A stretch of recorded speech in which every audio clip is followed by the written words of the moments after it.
The first thing I exported was cocoa beans. And how did it happen? I was trying to I came up with an email. I did a company brochure and I sent it out to like all the cocoa companies I could find on the internet, like virtually every one of them. And one of them responded, and it happened to be Cardio. Okay. And he sent me like a lot of information that's the requirements they needed.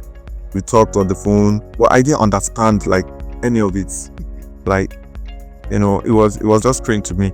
So I would go to warehouses in Apapa, Jora axis to find traders of these things, people exporting, towards the port. And I need some connections there, and I wasn't fully convinced about that contract. One of the things an entrepreneur must do must be very resourceful. If you're not resourceful, you cannot be an entrepreneur. And being resourceful means that if you are faced with a challenge, you find like a solution, like a way out of it. So I went on LinkedIn and I put up like a job ad. I was looking for a cocoa consultant, cocoa bills, and oh and behold, people started sending me messages. Hello sir, I could do this. And I knew the guy that happened to be coming to Nigeria in 2 weeks, and it was Dutch, and we talked about it. I opened up to him about my challenges, and he said, look, the contract from Cargill is not even the best. They want the cocoa to arrive before paying you. I can get you the contract that you get your payment before the cocoa arrives. I was like, really? And I, through that process, we got the contract. I learned like the exporting trade by just that association. But the major problem now was when he got the contract, I didn't have the funding for it. There was no funding. I had done all the work that could be done and the leg-wise. But in terms of capital, the year was 2000, and I think it started around late 2011. And this time, when I got the contract, I needed about roughly 8 million naira then, and there was that 8 million naira back then in around 2011. It looks late 2011 looked like maybe 500 billion or something. Like it was just a lot of money. And mind you, then I was still an employee. So I still started talking to people. Like anybody I met, I would tell them about the project. And one of my strengths also is over time, I picked up the habit of reading. Really changed my life.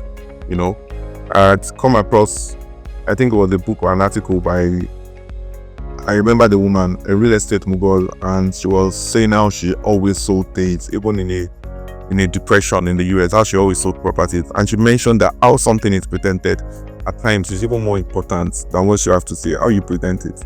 So eventually, I got a hall in the Ikeja Airport Hotel. I could never forget. I invited some friends over and I stood in front of everybody and I introduced my company. And then I told them it was a family entity. The list of you here has known me for 5 years. Today, you're here to meet my company. And long story short, I managed to get a friend to invest in me. Eventually, we got the 8 million after maybe close to a year, maybe 8 months. If I remember correctly, about 8 months. It took me it was an obsession to get that money.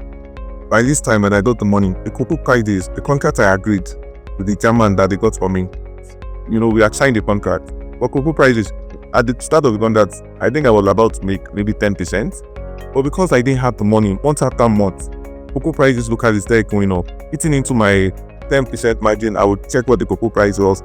I would see that now the margins are top right now. But eventually I spotted and I made it 1% profit margin. But I was so happy. Life. I remember myself dancing. Because I got broken. The things are going broken. And they spotted. Even though I wasn't really making a profit after paying off the interest on the loan. What year was this? 2012. When I did the first export, October 2012. I was elated. I was blown away. That I had done that first export. Now I was hungry for more.